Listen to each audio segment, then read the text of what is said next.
नमस्कार साथियों, स्वागत है आपका एक्सपीरियंस इंस्टीट्यूट पे। मैं हूं दीपक बघेल, आप है मेरे साथ आज फिर से ज्योग्राफी की क्लास में। साथियों, हम पढ़ रहे थे क्लास 12th की ज्योग्राफी का चैप्टर 2 जनसंख्या वितरण घनत्व और वृद्धि। इस वाले चैप्टर में हमने एक कॉन्सेप्ट पढ़ा था, एक सिद्धांत पढ़ा था जिसे कहते हैं जनांकीय संक्रमण सिद्धांत। यानी आपने ये वाला टॉपिक पढ़ लिया था कि जब कोई भी देश अपनी शुरुआती अवस्था में विकास कर रहा होता है, विकास करने की गति में आगे बढ़ रहा होता है, तो समाज कैसा होता है? ग्रामीण होता है और खेती हर जनसंख्या होती है, यानी कि ज्यादातर जनसंख्या खेतीबाड़ी में लगी होती है। इसी के साथ साथ पूरा का पूरा समाज जो होता है वो अशिक्षित होता है। कैसा होता है? अशिक्षित अवस्था में होता है। जब समाज, ये क्या हो गया, समाज पूरी तरीके से किसमें होता है? अशिक्षित अवस्था में होता है। और अशिक्षित अवस्था में होने की वजह से लोग पढ़े लिखे बहुत कम होते हैं, यानी अशिक्षित, खेतीहर और ग्रामीण समाज होता है जब कोई देश विकास की शुरुआती अवस्था में होता है, जैसा कि हम आजादी के समय थे। अब जैसे ही हम इस तरीके से विकास करके धीरे धीरे आगे बढ़ते हैं तो हुआ होता क्या है कि हमारी बर्थ रेट जो होती है, यानी जन्म दर, वो क्या होती है? वो बहुत उच्च होती है। और डेथ रेट भी बहुत ज्यादा उच्च होती है, यानी ज्यादा होती है। यानी मरने वालों की संख्या भी ज्यादा होती है और जन्म लेने वालों की संख्या भी ज्यादा होती है। यानी जन्म दर और मृत्यु दर दोनों उच्च होती हैं। वो होती क्यों है? क्योंकि लोग अभी पढ़े लिखे नहीं है, समझदार नहीं है, खेतीहर लोग हैं, खेतीबाड़ी काम कर रहे हैं, ग्रामीण जीवन जी रहे हैं, यानी कि सुविधाओं का अभाव है, स्वास्थ्य सुविधाएं नहीं मिल रही हैं, जिसकी वजह से डेथ रेट हाई होती है। जैसे ही देश विकास करके आगे बढ़ता है तो सेकंड अवस्था में होता क्या है? दूसरी अवस्था में तो बर्थ रेट जो होती है वो भाई बर्थ रेट कम हो जाती है, बर्थ रेट उच्च रहती है लेकिन डेथ रेट कम हो जाती है। यानी जन्म दर उच्च रहती है लेकिन मृत्यु दर धीरे धीरे कम होने लगती है। ऐसा क्यों होता है कि मृत्यु दर कम हो जाए? तो स्वास्थ्य सुविधाओं में सुधार आने लगता है, दवाइयां मिलने लगती हैं, सुधार आ जाता है, शिक्षा, स्वास्थ्य, इसके अलावा पेयजल मिलने लगता है, सुविधाओं का शुरुआत हो जाती है। तो इससे क्या होता है? देश विकास करने लगता है। इस अवस्था में देश विकासशील होता है। तीसरी अवस्था होती है जिसमें देश नगरीय बन जाता है ना, पूरा समाज ग्रामीण से नगरीय अवस्था में बदल जाता है, खेती हर समाज औद्योगिक अवस्था में बदल जाता है और अशिक्षित लोग पढ़े लिखे हो जाते हैं, यानी शिक्षित हो जाते हैं, यानी साक्षर हो जाता है। तो इस अवस्था में अब बर्थ रेट जो होगी वो भी कम हो जाएगी और डेथ रेट भी कम हो जाती है। इसी अवस्था को विकसित देश कहते हैं। क्या कहते हैं? विकसित। इसे कहते हैं विकासशील। दूसरी अवस्था को विकासशील कहेंगे और तीसरी अवस्था को कहेंगे अल्प विकसित। समझ में आया? ये देखो, ये तीन बताई थी मैंने कल आपको कॉन्सेप्ट में। आगे पढ़ते हैं। अभी बदलाव तीन अवस्थाओं में होते हैं।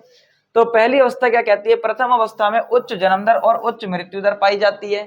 ऐसा क्यों होता है? क्योंकि ज्यादातर जनसंख्या खेती बाड़ी में लगी होती है, काम कर रही होती है और बड़े परिवार को संपत्ति माना जाता है और जीवन पूरी तरीके से, जीवन जो प्रत्याशा होती है वो निम्न होती है। इसका मतलब यह है कि लोगों के जीवन जीने की जो औसत आयु होती है वो काफी कम होती है। जैसे भारत में अभी लगभग 60 वर्ष है जीवन प्रत्याशा एक व्यक्ति की। इतना समझ में आया? और इसके बाद बात करें, अधिकांश लोग अशिक्षित होते हैं और प्रौद्योगिकी का स्तर भी निम्न स्तर का होता है, यानी टेक्नोलॉजी भी बहुत निम्न प्रकार की मानी जाती है। आगे, आज से 200 वर्ष पहले लगभग सभी देश इसी अवस्था में थे। यानी आज अमेरिका जो इतनी ज्यादा हाईटेक इंडस्ट्री बना करके चलता है, अपनी टेक्नोलॉजी के दम पर पूरे वर्ल्ड पे राज कर रहा है, जापान, कोरिया, ये सभी 200 वर्ष पहले आज जैसे इस अवस्था में ही थे जो पहली अवस्था कहती है। यानी इनकी समस्याएं भी कुछ इसी प्रकार की समस्याएं हुआ करती थी। आगे बढ़े। अब दूसरी अवस्था में क्या होता है? दूसरी अवस्था में जन्म दर उच्च रहती है लेकिन मृत्यु दर में कमी आ जाती है।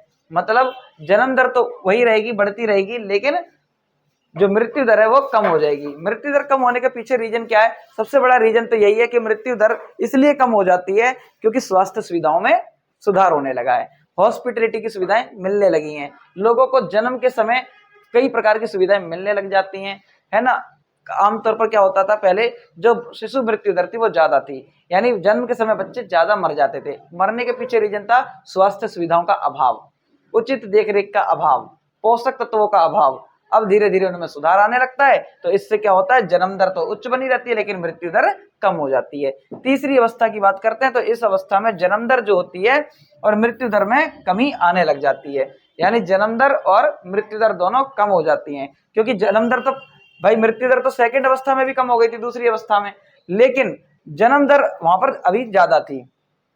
तो अब क्या होगा, तीसरी अवस्था में जन्म दर भी कम हो जाएगी और बर्थ रेट, डेथ रेट दोनों ही घट हो जाएंगे, यानी जन्म दर और मृत्यु दर दोनों कम हो जाएंगे। और क्या होगा, इसी के साथ जनसंख्या स्थिर हो जाती है, यानी बहुत धीमी गति से बढ़ती है। जैसे भारत की जनसंख्या दर वृद्धि दर अब धीरे धीरे कम होती जा रही है, क्योंकि अब मृत्यु दर भी कम हो चुकी है और यहाँ तक कि अब बर्थ रेट भी धीरे धीरे कम होती जा रही है।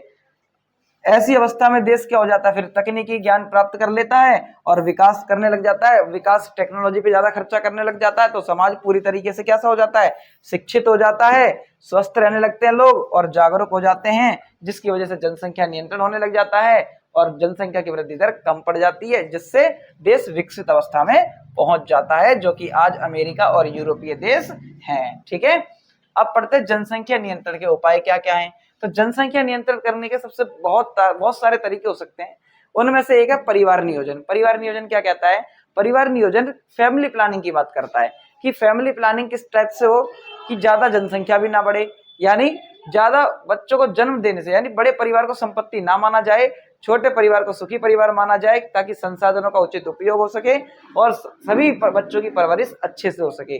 तो इसलिए छोटे परिवार को संपत्ति मान करके चलना चाहिए और परिवार नियोजन के लिए दो या एक बच्चे को ही जन्म देना चाहिए। क्यों, इनका मानना यह है कि अगर जनसंख्या ज्यादा तेजी से बढ़ेगी, परिवार में बच्चे 2 4 5 ज्यादा होंगे, तो इससे वजह से क्या होता है, संसाधनों पर दबाव पड़ता है, लिमिटेड सोर्स है इनकम के, जिसकी वजह से क्या होता है, बच्चों को सुविधाएं अच्छी नहीं मिल पाती, शिक्षा अच्छी नहीं मिल पाती, तो इससे क्या होता है, उन्हें निम्न स्तर का जीवन जीना पड़ता है। इसलिए क्या करना चाहिए, परिवार नियोजन करना चाहिए, हम दो हमारे दो वाला जो कॉन्सेप्ट चलता है उसे फॉलो करना चाहिए। आगे क्या है, गर्भ निरोधक उपाय अपनाने चाहिए। बहुत सारे सर्जिकल मेथड चलते हैं, है ना, गर्भ निरोधक उपाय अपनाने चाहिए, वैसेक्टोमी, ट्यूबेक्टोमी, है ना, और भी कई सारे तरीके हो सकते हैं जिससे गर्भ निरोधक उपाय अपनाए जा सकते हैं। जनसंख्या नियंत्रण कानून लागू करना, सरकार के द्वारा कानून बना दिया जाए, जैसे चाइना ने बनाया था 1 चाइल्ड पॉलिसी, उसी तरीके से अब चाइना 2 चाइल्ड पॉलिसी अपना चुका है। भारत को भी इसी तरीके की पॉलिसी बनाने की आवश्यकता है। जनता को जागरूक करना, जनता को जागरूक कैसे किया जाए, तो प्रचार प्रसार किया जाए, जनसंख्या नियंत्रण को कम करने के लिए लोगों को शिक्षित किया जाए। ठीक है, स्वास्थ्य सुविधाओं में सुधार लाया जाए ताकि लोगों की अब मृत्यु दर में कमी हो जाए और भी ज्यादा सुविधा मिलने लगे। विवाह की आयु बढ़ा दी जाए, यानी कि जो जब कम उम्र में शादी हो जाती है लड़के की लड़कियों की, तो इससे होता क्या है कि वो थोड़े जागरूक कम हो पाते हैं, थोड़े कम पढ़े लिखे होते हैं और जल्दी शादी होने की वजह से उनके फिर कहा जाता है कि जो बच्चे की फैमिली प्लानिंग करना होता है वो उन्हें उस तरीके से नहीं आता उस लेवल का, तो उस वजह से क्या हो जाता है, वो बच्चे ज्यादा पैदा कर लेते हैं, जिसकी वजह से जनसंख्या बढ़ जाती है। तो इतना नहीं करना है, उसको कंट्रोल करने के लिए क्या करना, फैमिली प्लानिंग करनी है और इसके लिए आयु विवाह की बढ़ानी चाहिए। मान लीजिए पहले 18 साल है, अगर 18 साल के किसी बच्चे से या लड़के से या किसी भी लड़की से कहा जाए कि आप फैमिली प्लानिंग, तो वो असल में फैमिली प्लानिंग का सही से मतलब भी नहीं जानता है। ठीक है, और 18 साल की आयु में शादी कर दी जाती है कई बार, तो ऐसा नहीं होना चाहिए। तो क्या होना चाहिए, लड़के की आयु 24 तय कर दी जाए कम से कम, लड़की की आयु 21 तय कर दी जाए कम से कम। तो ये थोड़ा क्या होता है, ग्रेजुएट हो चुके होते हैं लगभग या ग्रेजुएशन कर रहे होते हैं, तो इससे क्या हो जाता है कि वो थोड़े समझदार तो हो जाते हैं कि फैमिली प्लानिंग करनी चाहिए, जनसंख्या नियंत्रण करना चाहिए। इतना तो आपको समझ में आ रहा होगा।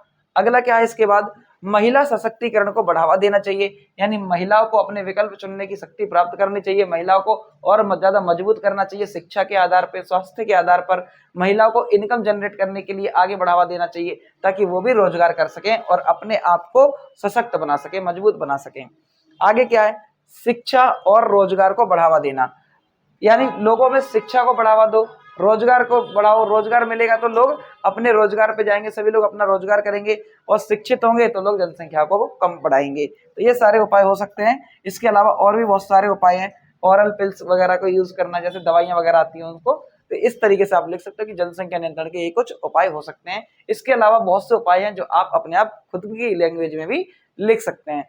तो मेरे हिसाब से ये कॉन्सेप्ट था, इतना क्लियर हो गया। यही आपका सेकंड चैप्टर था, जनसंख्या वितरण, घनत्व और वृद्धि, हमने पढ़ लिया है।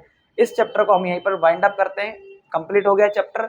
अगर आपको कोई ऐसा टॉपिक है जो समझ में नहीं आया हो तो कमेंट बॉक्स कीजिए, कमेंट में आपके पास पूरी तरीके से खाली पड़ा है, कमेंट करिए। कमेंट करके आप जो भी क्वेश्चन पूछेंगे, आपको हो सकता है कि हमारी टीम आने वाले सिर्फ कमेंट करने के 24 घंटे के अंदर रिप्लाई भी दे दे। ठीक है, तो आपके रिप्लाई भी मिल जाएंगे। और कोई क्वेश्चन हो, लगता है कोई स्पेसिफिक टॉपिक पे आपको लगता है कि हमें कोई वीडियो बनाना चाहिए, कोई उसका लेक्चर रिकॉर्ड करना चाहिए, तो आप अपना कोई स्पेसिफिक टॉपिक भी सजेस्ट कर सकते हैं। इसके लिए बहुत बहुत धन्यवाद देखने के लिए। बाकी मिलेंगे फिर नेक्स्ट क्लास में, तब तक के लिए बहुत बहुत धन्यवाद। चैनल को सब्सक्राइब करें, लाइक करें सेशन को। मिलेंगे नेक्स्ट क्लास में। जय हिंद, जय भारत।